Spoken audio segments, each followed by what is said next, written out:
biyen nang Solo sempet tahu sekolah. Ini sekolah apa? Kok nang Solo iki? Saya sekolah dulu disekolahkan keterampilan karena tempat pendidikan itu hanya sebuah keterampilan. Tapi sebelum keterampilan memang dikasih pendidikan formal. Ya, sebenarnya itu kalau belum bisa baca, tulis dan berhitung, awalnya diberi pelajaran semacam itu selama 3 bulan. Terus itu tes masuk ke keterampilan yang kami pilih. Itu. Jadi saya pilih apa, di situ faknya banyak, dari elektro, dari las maupun bikin kaki palsu dan menjahit dan arbitrasi dan reparasi dustel. Nah, itu pilihan saya pada reparasi dustel. Jadi kamera lawas. Bukan kamera lawas ya, kamera termasuk kamera baru, tapi kan kami harus belajar semua kamera yang ada, yang zaman itu ada. Waktu itu ada ya? Jadi prosesnya itu singkat karena pendidikan itu nggak sampai 1 tahun, hanya 6 bulan. Jadi gurunya membongkar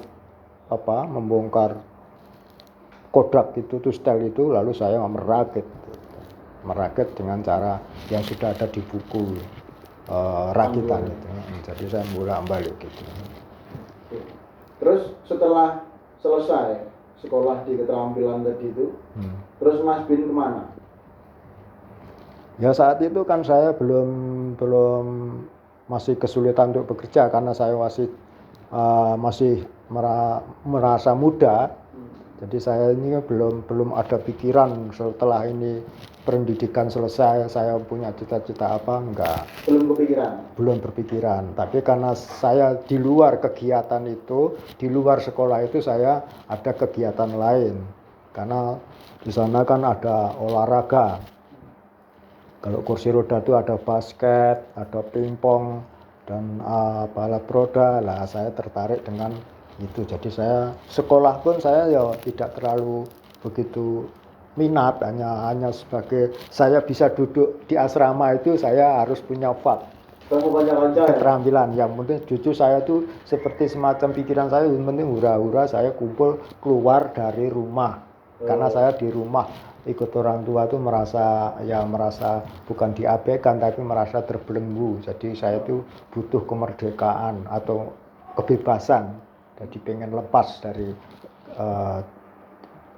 cengkraman yang tidak pernah berkembang. Jadi saya itu di rumah saat itu merasa seperti pikirannya mumet, stres gitu loh.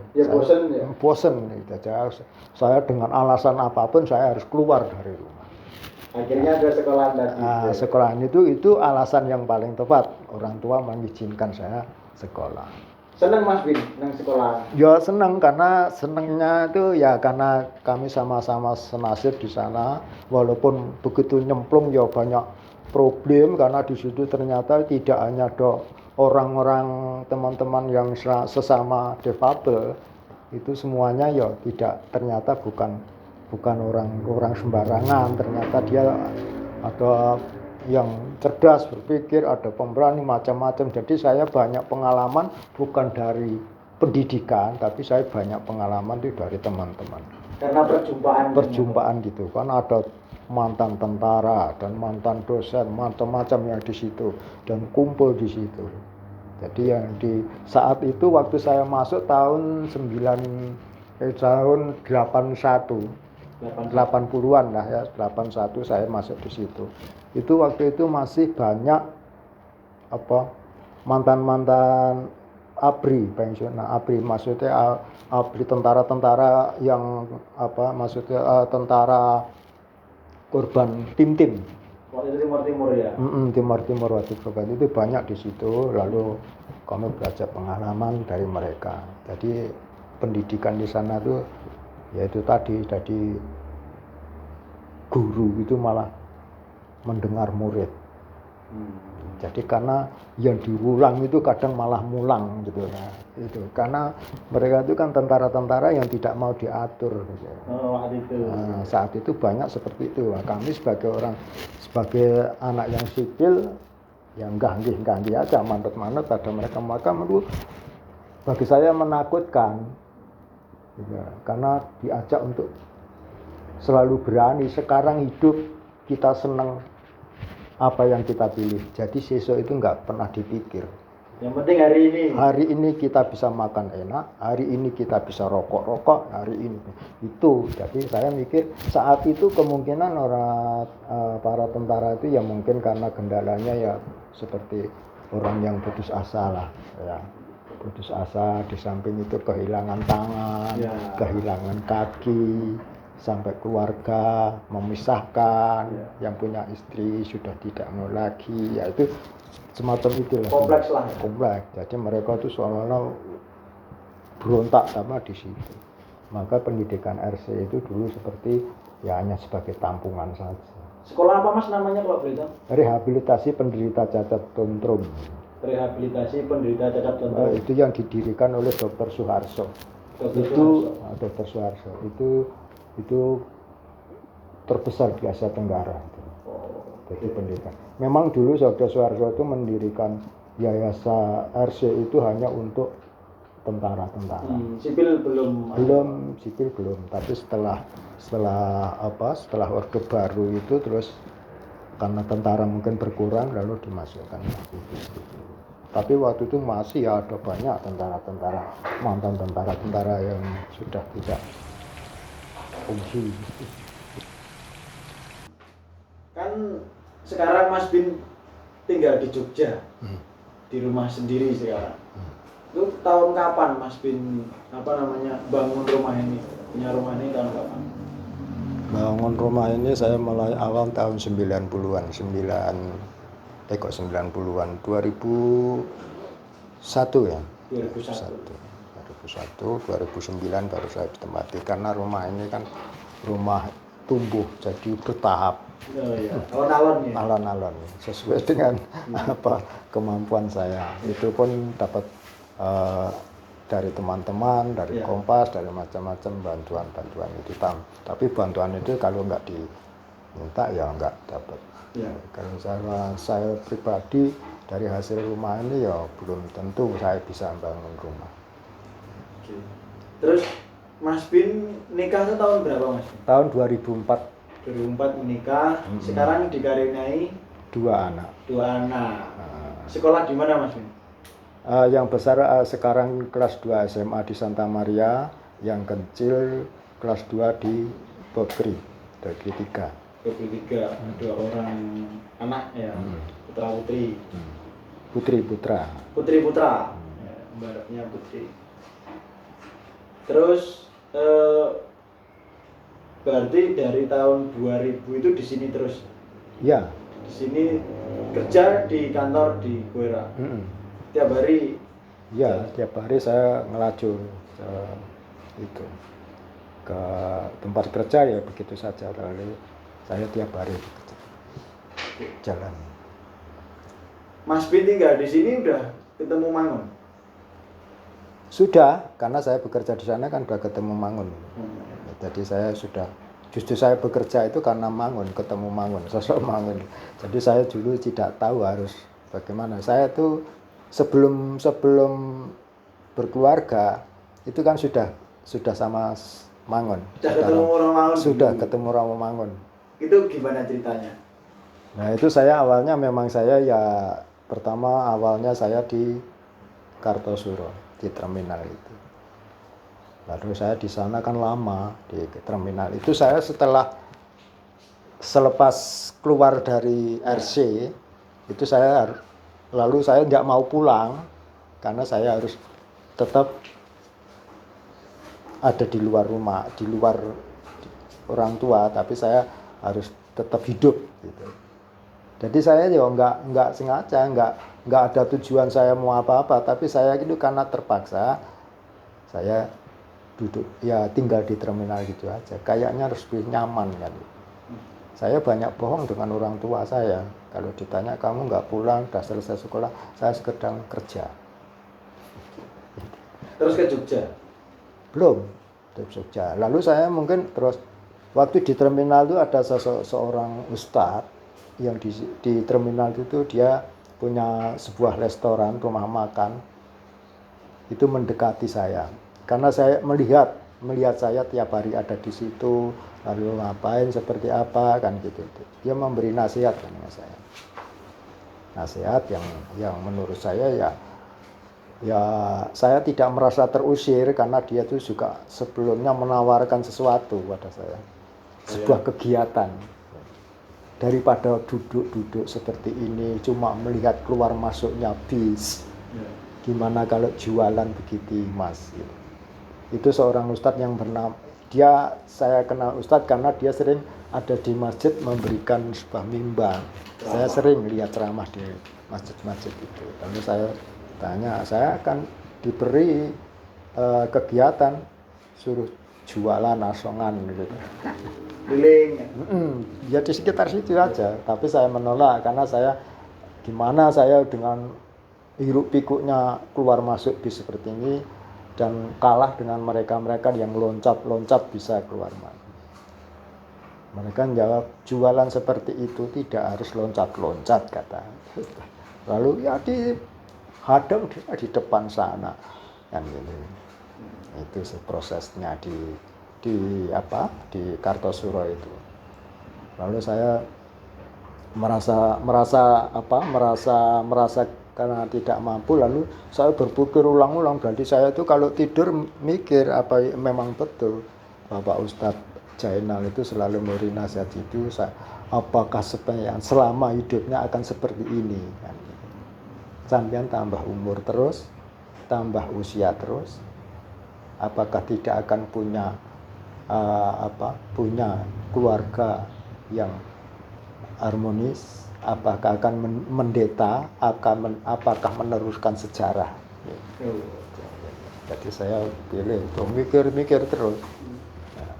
Nah, begitu saya bukan selesai, lalu saya kan malam, udah sepi.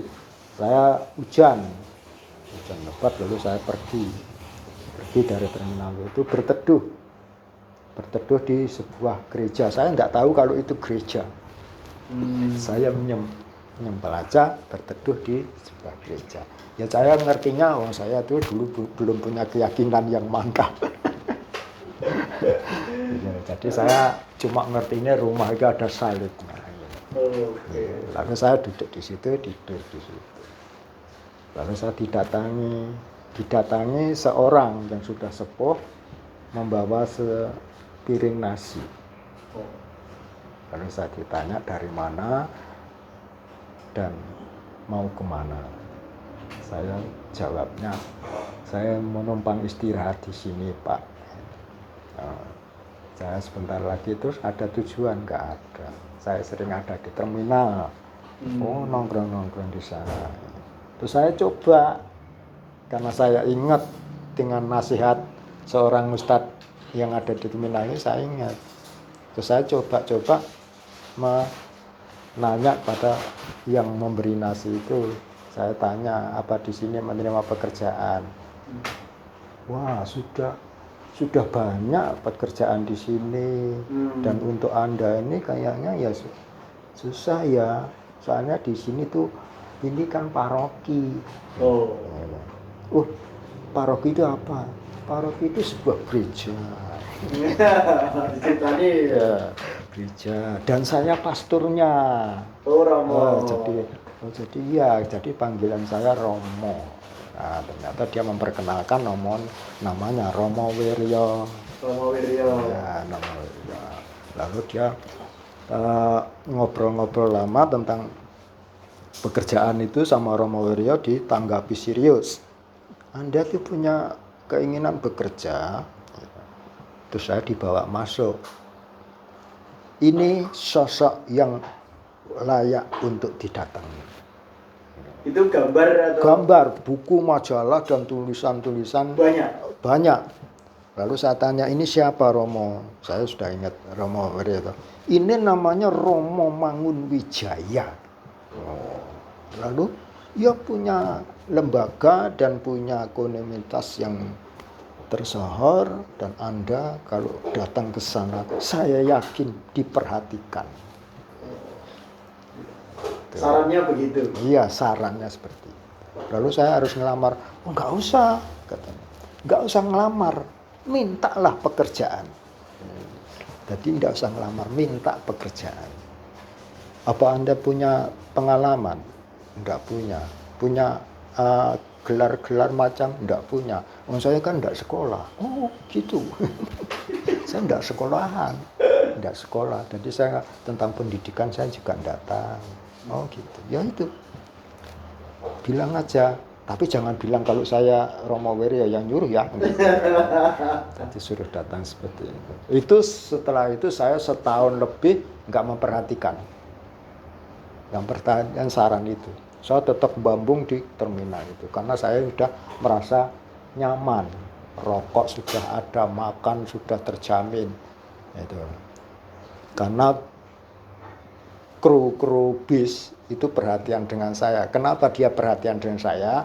Karena dia merasa aman, katanya.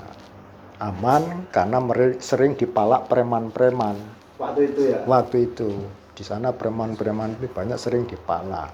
Nah, saya kan selalu punya teman akrab saya, karena teman saya ini selalu ikut. Teman saya satu ini dia buruh di pabrik. Tapi kalau tidur selalu mengikuti saya. Bareng. Jadi ya pulang kerja mesti nyari saya ke terminal, bawa makan, bawa macam-macam, dan ikut dan seneng diskusi dengan saya. Nah, saat itu ada sebuah anak muda yang ada di terminal, teman saya ini tadi dipinjam sepatunya. Begitu. Awal saya diperhatikan oleh kru bus dari kernet, kondektur maupun yang ada di situ. Itu gara-gara sepatu. Gimana itu ceritanya? Nah, sepatu ini teman saya punya sepatu dipinjem. Katanya sebentar untuk jagong. Nah, teman saya kan terus nyokor. Ya. Nah, itu yang pinjam sepatu nggak datang lagi ke terminal. Nggak dikembalikan. Mau datang aja ngetok nggak pernah. Lalu lama-lama ngetok. Gitu. Kelihatan datang ke terminal, karena teman saya itu sudah nggak pakai sepatu lagi, malah beli sandal jepit. Lalu yang pinjam itu namanya Tole. Saya tanya, Mas Tole, apa Anda kan pinjam sepatu teman saya, Bambang, emang kenapa? Lah kok nggak dikembalikan? Urusannya apa? Itu saya ditanya seperti itu. Urusannya apa? Lu itu kan teman saya. Ya, urusanmu apa? Nah, saya kan orang yang saat itu mudah tersinggung. Ya. Saya nggak mikir bahwa saya itu menang atau kalah, saya nggak mikir. Itu langsung saya kan di sepeda saya ada sebuah kampak. Iya, sepeda tuh di jeruji roda itu tak kasih karena saat itu kan belum ada larangan sajam. Jadi saya langsung lepas kepala anak itu tak pegang, langsung tak telikung di itu, langsung tak gini. Nggak tak apa-apain. Itu nggak tak apa-apain. Nah, itu sampai berlama. Ini kalau saya lepas, dia berontak, aku mesti kalah. Pikir saya seperti itu. Tapi saya pikirannya udah nggak mikir seperti itu. Pakai begitu lepas melawan ini tak babat. Waktu lama lah, teman-teman yang Tole itu bubar semua. Melihat temannya itu sampai hampir bisa soalnya kepalanya sampai bengkak karena rambutnya itu gondrong, tak untir gitu, tak telikung kan, tak tarik terus. Jadi kalau teriak tak tarik terus, tak teriak terus. Akhirnya ketakutan. Di situ saya menjadi kru bis itu menjadi merasa dia aman. Nah, kan jadi pikirannya lebih untung kan, daripada dimakan preman 10 preman lebih baik. Jadi Mas Bin terus dikasih di rumah lah ya sama teman-teman iya. grup base itu. Maka saya dikepung oleh kru-kru itu merasa maksudnya merasa dia bangga, senang, dan saya merasa dulu, pokoknya kalau saya manggil saya dipanggil cak begitu lepas. Pokoknya ngene wae. Kowe nang kene, Pak jamin apa yang kamu minta. Warung. Ini semua tanggung jawab. Nah, itu warak. Rokok apa geletak gitu. Itu bisa menjadi saya. Saya juga nggak nyangka seperti itu. Tapi saya tetap ketar-ketir, tetap ada rasa takut. Iya, khawatir. Khawatir nanti di jalan ketemu dan dia berani. Ternyata alhamdulillah dia nggak sering ketemu, tapi itu menghindar. Menghindar.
Apa yang Mas Bin peroleh saat bekerja sama atau bekerja dengan Romo Mangunwijaya?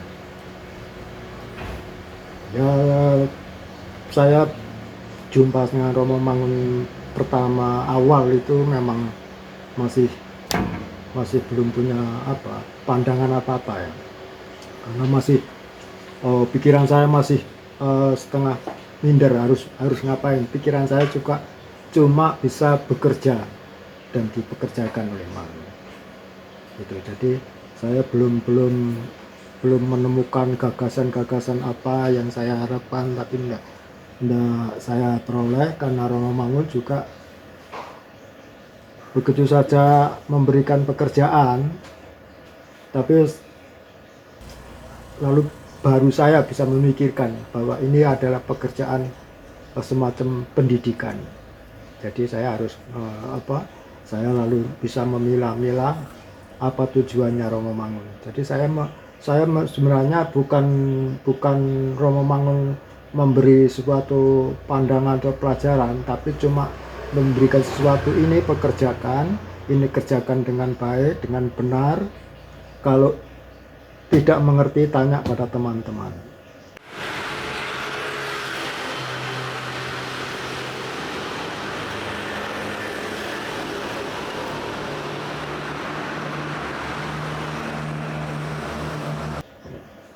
Karena teman-teman di sini semua ya punya gelar, punya titel ya.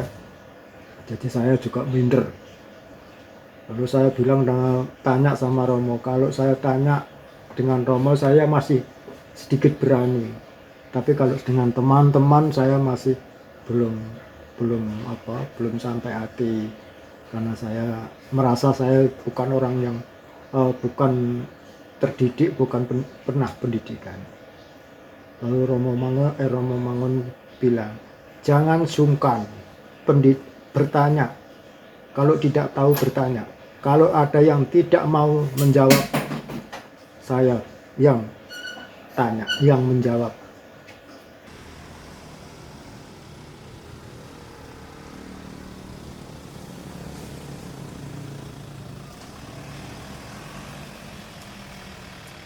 Tapi saya harap jangan, dengan teman-teman jangan ragu, jangan minder, tanyakan saja, serang saja terus.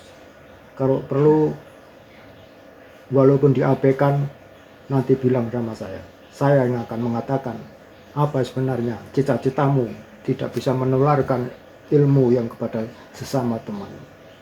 Itu yang diharapkan Romangun seperti itu. Jadi Romangun itu betul-betul memberikan sesuatu, karyawan yang ada di sini itu semua memberikan sesuatu pengalaman kepada sesama yang belum tahu. Gitu. Harapannya seperti itu. Jadi Romangun juga memberikan suatu pekerjaan dan saya juga cuma ini kerjakan dengan baik dan pikir.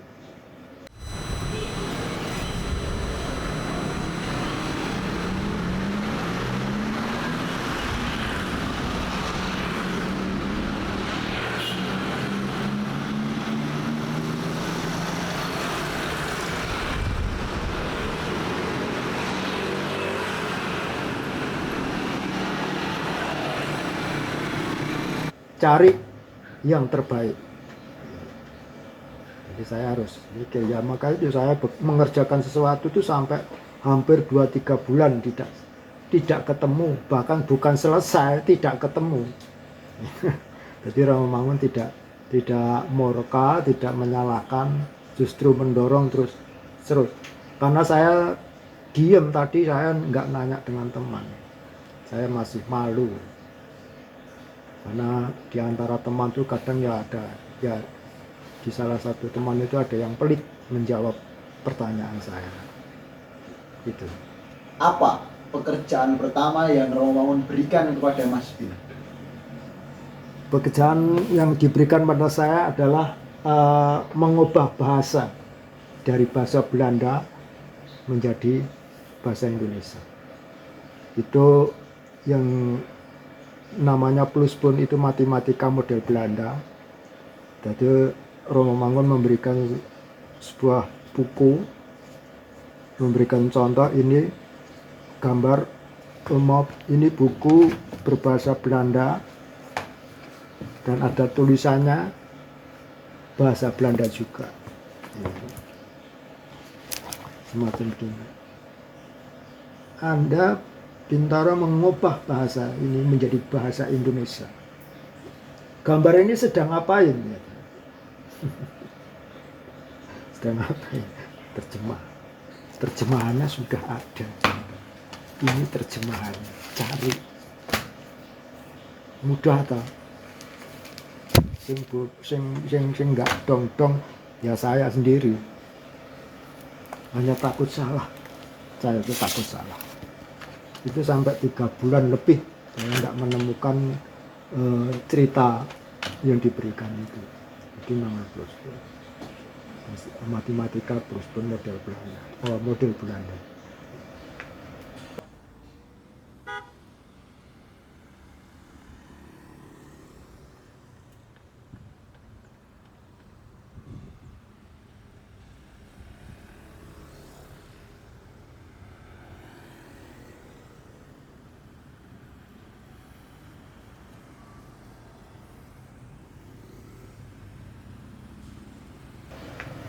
Pada akhirnya setelah 3 bulan Setelah 3 bulan saya mencoba terus terjemahan itu saya teliti, saya kedok, dan saya tuh saat itu nekat, terus pokoknya saya bisa diterima dan tidak diterima bekerja di sini, saya tetap harus mengerjakan. Lalu saya potong bahasa-bahasa itu, terjemahan. Lalu ini gambar semacam ini, gambar orang yang sedang menunduk. Ternyata di terjemahannya ada yang sedang menunduk. Bahasa Belanda, ya di sini bahasa Belandanya tak tutup, menunduk. Lalu dulu gambar kereta atau buah-buahan.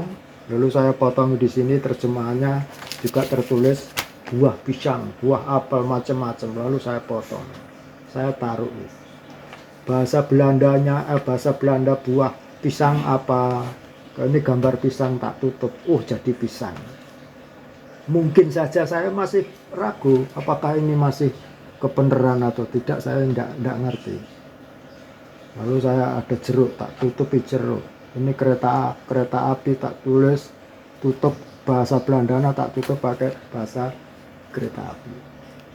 Lalu Romo Mangun turun jam istirahat itu nengok saya sambil lewat gitu. Bukan setengah ngecek, tapi nggak tahu pura-pura atau tak tahu lewat. Nanya lagi. Itu tiap hari nanya seperti itu. Sudah selesai belum? Ya sudah, cari saja. Tapi begitu selesai belum. Tapi seperti inikah Romo? Romo melihat, oh ya itu, yang ngono kuwi namanya belajar. Gitu. Belajar itu tidak perlu diajari, dicari. Ini bener kereta api. Tadinya tulisannya apa? Tidak ngerti. Ya tidak ngerti bahasa Belanda. Lalu ini apa? Pisang. Ya tadi tulisannya bukan pisang. Pisang ya bener ya, ini cari terus. Lah itu baru saya kebenaran. Terus Romo Mangun balik lagi. Ini namanya sumber. Saya mengharapkan orang itu menjadi guru. Jadi yang cita-cita saya bukan anak didik menjadi pinter, menjadi cerdas, tapi saya mencetakkan guru-guru.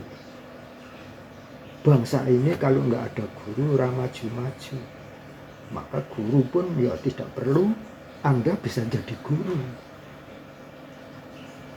Apa yang Anda peroleh itu bisa menjadi guru. Guru itu tidak perlu kuliah, tidak perlu gelar menenteng gelar tinggi-tinggi. Lah wong sekarang gelarnya tinggi tapi tidak bisa mengangkat anak-anak pertiwi.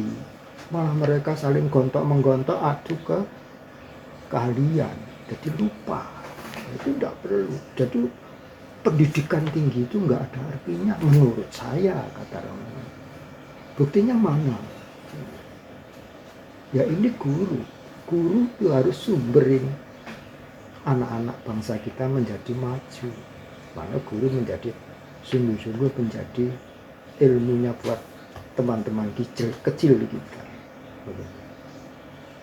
Oke, menarik. Ada kata guru, ada kata belajar, ada kata bertanya, berani untuk terus bertanya gitu. Menurut Mas Bin, guru masa kini atau guru zaman sekarang itu harus gimana sih Mas Bin? Menurut pandangannya jenengan?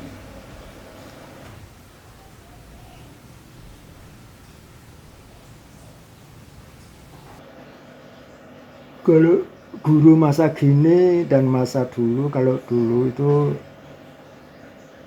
menurut saya ya, karena saya pengalaman melihat apa guru-guru yang selama di kerjasama dengan lembaga Mangunwijaya, guru-guru yang dulu kreatif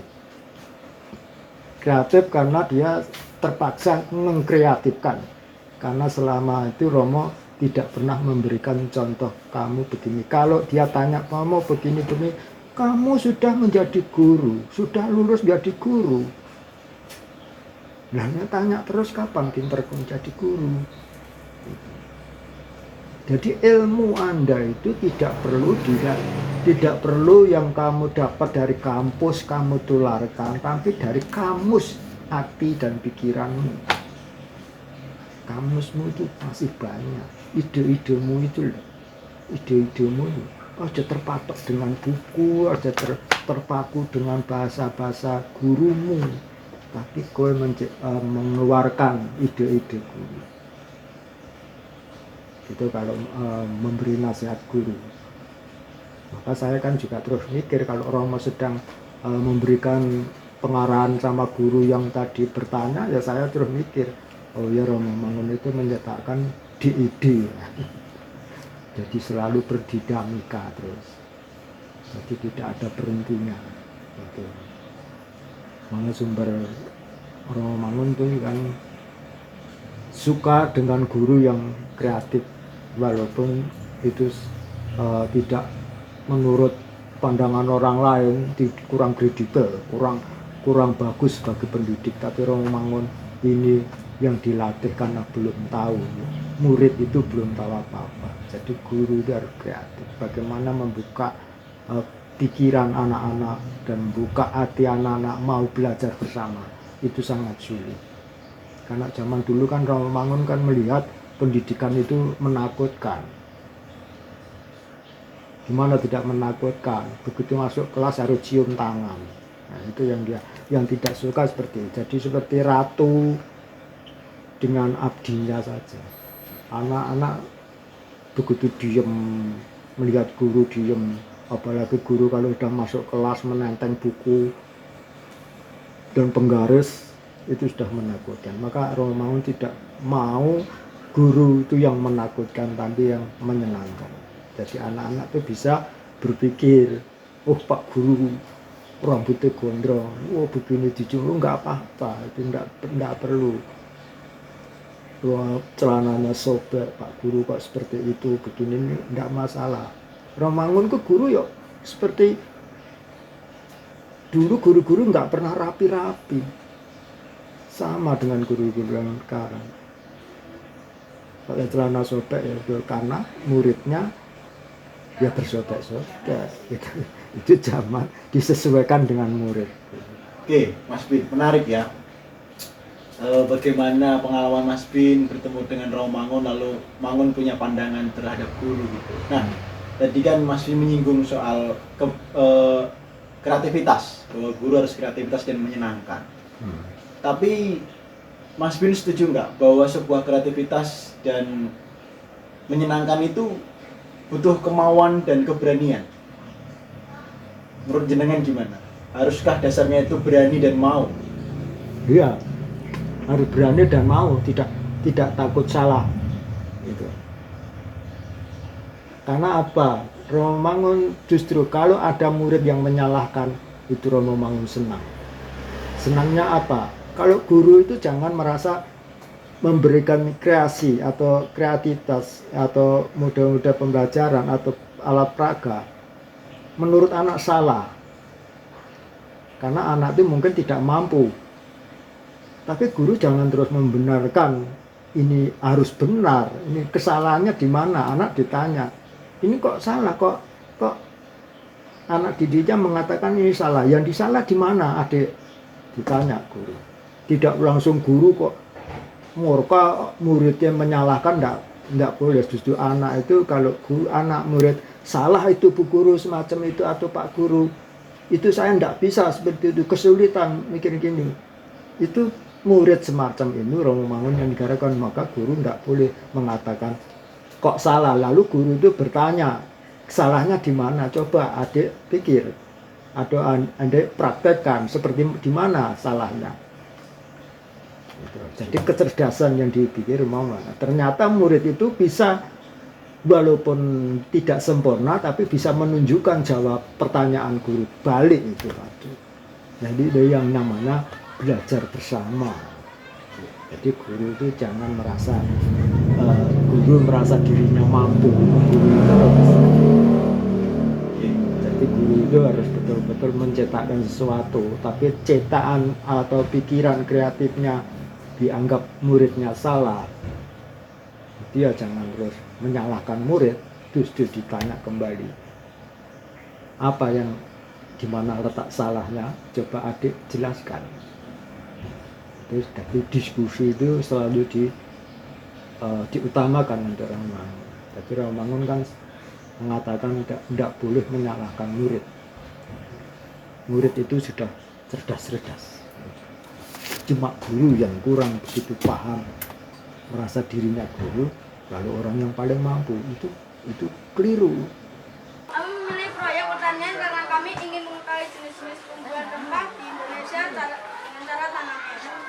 Kami dalam proyek pertanian ini telah membuat media hidroponik.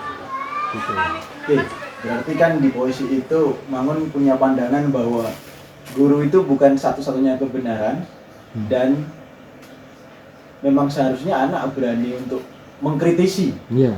proses belajar dengan si guru. Iya.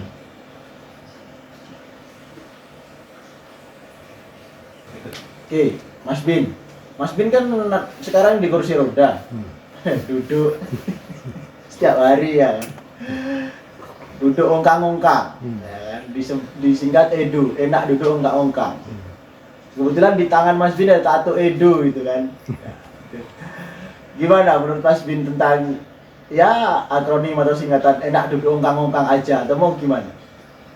Ya, istilah saya menulis ini karena saya merasa terus di sini duduk ongkang-ongkang. Ini ngapa saya akan terus ongkang-ongkang terus kan begitu. Jadi ongkang-ongkang saya itu kan bergerak. Kan namanya aja ongkang-ongkang. Jadi ongkang-ongkang itu bergerak. Apa yang saya cari dan apa yang saya dapat. Jadi saya ongkang-ongkang tidak langsung menganyah manggut-manggut, menerima saja tidak. Saya tetap menggaungkan apa yang saya dapat, saya peroleh gitu. Karena saya selama bekerja sampai sekarang dari pasca Romo Mangun sampai sekarang sudah berapa pastor yang mengampu di sini. Saya tidak pernah merasa diatur. Gitu. Jadi saya sangat terima kasih ya di sini saya masih. Tapi apakah saya tidak diatur, didiamkan diri, lalu saya akan diam diri. Saya selalu mendapat info-info dari teman-teman guru maupun dari teman lab, dari semua teman. Saya selalu aktif bertanya kemajuan dan kemampuan anak-anak, lalu pendidikan seperti apa gitu. Jadi saya kadang ya kalau saya bertanya itu sepertinya ada salah satu teman yang kok senengnya nanya. Padahal saya butuh gitu loh. Butuh pertanyaan karena posisi saya juga masih murid. Saya itu masih meletakkan diri saya itu murid. Jadi saya tetap belajar. Lalu kalau saya dapat jawaban dari teman-teman guru maupun teman-teman karyawan, itu saya tuangkan. Inilah yang saya hasilkan pertanyaan saya, lalu saya kembangkan menjadi sebuah tulisan. Itu yang saya dapat. Jadi saya tuh maaf, jadi kalau teman-teman kumpul saya bertanya semacam ini, bahkan saya sampai mengkritisi, itu sebenarnya saya cuma kalau Romo Mangun kan juga seperti itu, senengannya memukul. Nah saya tuh mukul, mbok-mbok pukulan saya tuh salah, tapi tidak masalah gitu. Saya tidak merasa saya salah, tapi ternyata yang saya pukul diam saja kok berarti mengaku salah kan gitu. Jadi pertanyaan saya, serangan saya itu kadang mungkin dianggap ora mutu atau gaco-gaco asal muni kan begitu gitu. Taunya dari mana wong mereka tidak sekolah kok bisa nanya semacam ini. Bukan saya itu gaco-gaco, tapi pertanyaan saya, kritikan saya pada guru itu mereka harus mengembangkan. Kok aku sampai dikemplangi orang seperti itu kan gitu, harus berkembang kan. Jadi saya itu ya ngeritik itu bukan mengkritik, jangankan kok teman guru wong Romo Mangun aja tak kritiki. Itu karena saya saking polosnya saat itu. Saya nggak tahu nganggep polos, tapi pertanyaan saya tuh kalau saya pikir sekarang saat itu saya nanya, itu mungkin Romo menganggap ini pertanyaan yang sableng. tapi itulah saya. Jadi saya karena Romo Mangun itu juga seniman, jadi mereka beliau ketawa aja gitu. Jadi pertanyaan saya itu mungkin tidak mutu untuk didengar orang lain, tapi bagi Romo Mangun sangat bermanfaat karena dia seni. Jadi inilah bahasanya. Oke. Sampai hari ini semenjak Mangun sudah meninggal, tapi terlihat Mas Bin sangat menghidupi spiritnya Mangunwijaya gitu. Sampai detik ini Mas Bin masih merasa sebagai individu yang merdeka kan? Oh iya, saya masih merdeka dan saya tuh merasa dimerdekakan gitu. masih dimerdekakan karena masih masih masih dipakai, masih dibutuhkan, dan saya ya harus ikut menyumbang lah ya, walaupun menyumbang dengan bahasa-bahasa yang tidak mungkin teman-teman yang sudah berpengalaman pendidikan dari S1, S2, S3, tapi saya kan tidak merasa diri saya minder untuk bisa ini. Jadi mungkin bakat teman-teman itu mungkin justru saya sering mendengar gitu, sering mendengar. Jangankan Romo Mangun saya kritisi, Romo-romo yang sekarang pernah gitu. Saya mikir, oh ya saja omongan saya itu terlalu, kadang seperti itu, pertanyaan terlalu, tapi kok ya untung saja mereka jawabnya dengan kap-kap gitu. Jadi saya akan sedikit merasa beliau pimpinan tapi memahami pertanyaan saya. Jadi tidak lantas saya disalahkan begitu. Memang ada salah satu dari era pasca Mangun itu ada yang selalu tidak terima kalau saya kritisi. Kowe ngertine apa? Orang ngerti apa-apa saya. Nih saya iso apa-apa jawab saya. Karena saya berani gitu. Kowe ngerti apa? Ini begini, ini kan wis ada jalan. Saya yang enggak ngerti apa-apa, tapi saya berani ngopo-ngopo. Saya saking mangkele saya sampai, jangankan jenengan sing jadi posisi seperti ini, sampean itu langkah dengan langkahku kalah jauh. Saya itu 10 kali lipat dari langkah sampean, sampai tantang gitu. Jadi langkah saya kan pakai roda. Jadi sekali ayun 10 meter.